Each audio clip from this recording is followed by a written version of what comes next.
ఏంటికేయాలి vote? ఈయన మేడ్చల్లోనే ఉంటున్నావు కదా 10 ఏళ్ళ నుంచి, అవునా? ఈటల రాజేందర్కి పక్కనే కదా ఇల్లు. ఎప్పుడైనా మన దగ్గరకు వచ్చి ఇక్కడ దిక్క ఈయనే కదా ఫామ్ హౌస్ కట్టుకున్నాడు కానీ ఎన్నడన్నా మన దగ్గరకు వచ్చిండా? మరి ఎన్నడు రాంది ఇవాళ ఓటాడుగా నీకు ఎట్లా వస్తాడా మన దగ్గర?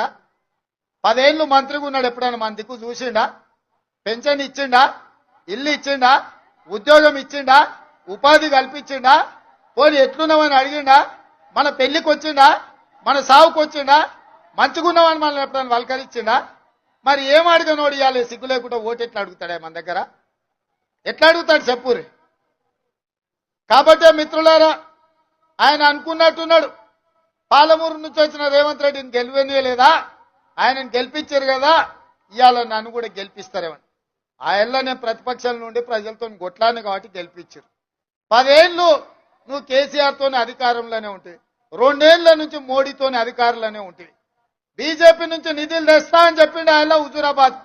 ఒకవేళ నిధులే తెచ్చుంటే హుజూరాబాద్లో ఎందుకు ఓడగొడుతుండ్రు ఈటల రాజేందర్ గారు? నిన్ను ఇవాళ హుజూరాబాద్ లో ఓడగొడితే ఈడికి వచ్చి గెలుస్తా నువ్వు ఎట్లా అనుకుంటున్నావు?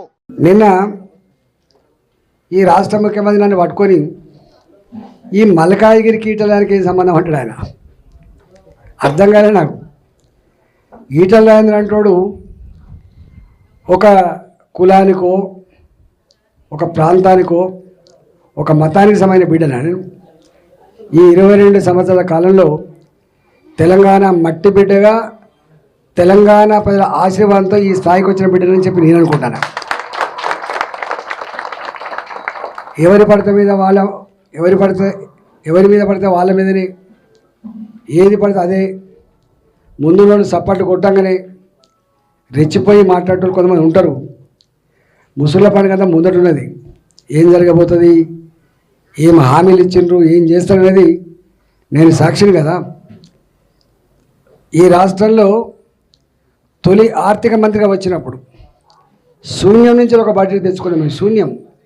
ఈ రాష్ట్రం ఎగ్జిస్టెన్స్ లేనప్పుడు ఈ ఆదాయం ఏందో, ఈ ఖర్చు ఏందో, ఈ కథ ఏందో తెలియని నాడు నేను ఒక 5 సంవత్సరాల కాలం పాటు ఆర్థిక మంత్రిగా పనిచేశాను. ఈనాడు ఈ ఆర్థిక స్థితి ఏముందో, ఏం కాగలదో చెప్పగలిగేటువంటి గా సత్తా మాత్రం నాకు ఉన్నది.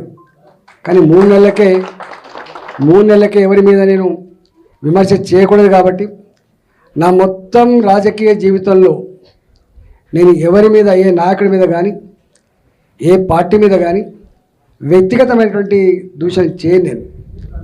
నేను సంస్కారం ఉన్నవాడిని. నేను ఏ పొలిటికల్ లీడర్ చాలా ఎవాల్వ్ అయి ఉండాలి తప్ప, అందరికంటే ఉన్నతంగా ఉండాలి తప్ప సంకుచితంగా ఉండేవాడు పొలిటికల్ లీడర్ కాదు నా దృష్టిలో.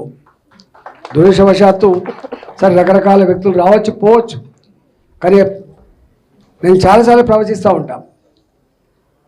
దేంట్లోనైనా ఒక వ్యక్తి విఫలం కావచ్చు, ఆ విఫలమైతే ఆ వ్యవస్థ, ఆ మనిషి చేస్తున్న బిజినెస్ కొలాప్స్ అవుతుండొచ్చు, ఆ కుటుంబం కొలాప్స్ అవుతున్నాడు. కానీ పొలిటికల్ లీడర్ కనుక సంకుచిత బాధ అయితే, పొలిటికల్ లీడర్ కనుక వాళ్ళు తెలియలేని వాళ్ళైతే, డైరెక్షన్ లేని వాళ్ళైతే వ్యవస్థ కూలిపోద్దని నమ్మేవాడిని నేను ఒకని.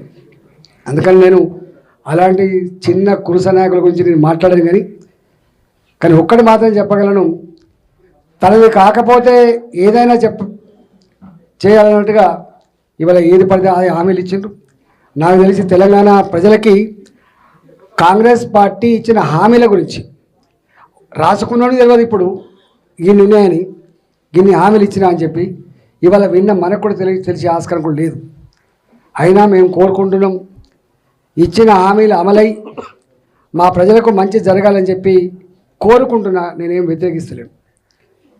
ఇక వాళ్ళ గురించి నేను ఎక్కువ మాట్లాడా.